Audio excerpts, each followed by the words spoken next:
اس سے پہلے سورہ بقرہ کی مختلف آیتوں کا خلاصہ بیان کیا گیا۔ خاص طور سے یہ آیت کریمہ رہی کہ اللہ تبارک و تعالی جو حکیم مطلق ہے وہ ہر چیز کی حکمت کو جانتا ہے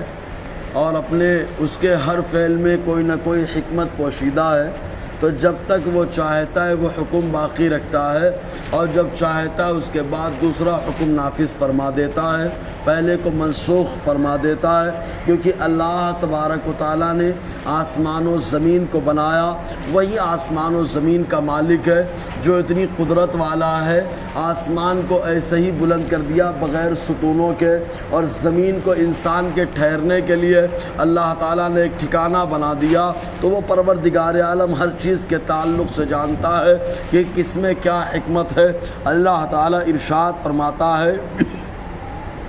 الم تعلم ان اللہ لہو ملک السماوات والارض، کیا تم نہیں جانتے کہ اللہ تبارک و تعالیٰ کے لیے ہی ہے آسمانوں اور زمین کی ملکیت۔ آسمان بھی ساتھ ہیں، زمین بھی ساتھ ہیں، اور آسمانوں یہ جمع کا لفظ استعمال ہوا اور زمین کے لیے واحد کا لفظ، حالانکہ دونوں ساتھ ساتھ ہیں۔ اور پہلے تو معاملہ ایسا تھا کہ خود اللہ تبارک و تعالیٰ نے جب زمین و آسمان بنائے تو دونوں آپس میں ملے ہوئے تھے۔ خود قرآن مقدس میں 17ویں پارے کے اندر اللہ تبارک و تعالیٰ ارشاد فرماتا ہے ان السماوات والارض کانتا رتقا، کہ دونوں آسمان و زمین دونوں ملے ہوئے تھے، ففتقناہما، تو ہم نے ان دونوں کو الگ کر دیا۔ اور سائنس بھی یہی کہتی ہے، ایک دھماکہ ہوا جس دھماکے کی وجہ سے آسمان الگ ہو گیا اور زمین الگ ہو گئی، تو 7 آسمان اللہ تعالیٰ نے بنائے، ساتوں کے درمیان 500 سال کی مسافت کو رکھا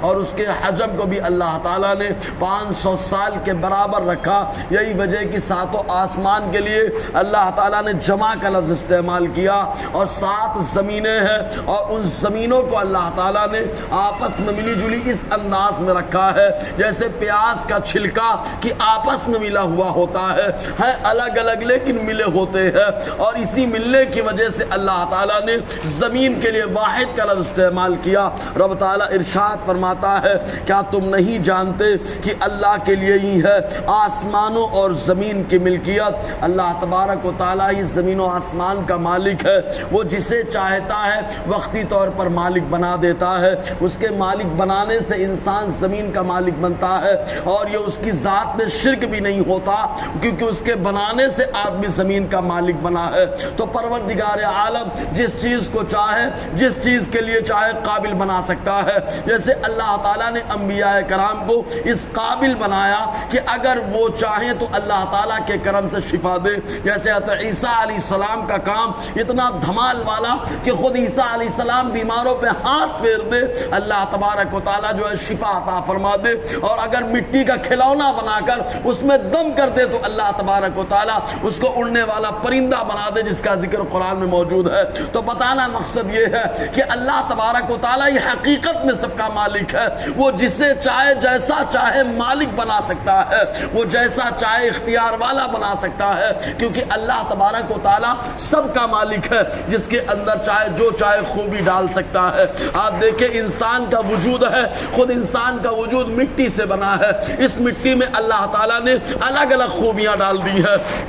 کہ اللہ تعالیٰ نے مٹی کے ایک حصے میں سننے کی خوبی ڈال دی ہے، ایک حصے میں دیکھنے کی خوبی ڈال دی ہے، ایک حصے میں اللہ نے سونگھنے کی خوبی ڈال دی ہے، ایک حصے میں اللہ نے سوچنے کی خوبی ڈال دی ہے، ایک حصے میں اللہ تعالیٰ نے جو ہے دھڑکنے کی خوبی ڈال دی ہے، جس کی وجہ سے انسان کو محبت و نفرت کا احساس ہوتا ہے مٹی، لیکن اللہ تعالیٰ نے الگ الگ خوبیاں سب میں ڈال دی ہے۔ تو ویسے ہی انسان ہوتا ہے، اور اللہ تعالیٰ جس انسان کے اندر جو چاہتا ہے وہ خوبی ڈال دیتا ہے۔ یہ اللہ تبارک و تعالیٰ کا فضل اور حکمت وہی جانتا ہے۔ اللہ تبارک و تعالیٰ فرماتا ہے وَمَا لَكُم مِّن دُونِ اللَّهِ مِن وَلِيٍّ وَلَا نَصِيرٍ، اسی لیے رب فرماتا ہے اے انسان تیرے لیے اللہ کے مقابل کوئی مددگار نہیں ہے اور نہ کوئی حمایتی ہے، اللہ کے مقابل کوئی مدد نہیں کر سکتا۔ ہاں جو بھی مدد کرتے اللہ کے سپورٹ سے کرتے ہیں، اللہ کا سپورٹ ہو تو آدمی کی آنکھیں بھی کام کرتی ہیں، اللہ تعالیٰ کا سپورٹ ہو تو انسان کے کام بھی کام کرتے وقت کان بھی کام کرتے ہیں، اللہ تعالیٰ کا سپورٹ ہو تو زبان بھی کام کرتی ہے،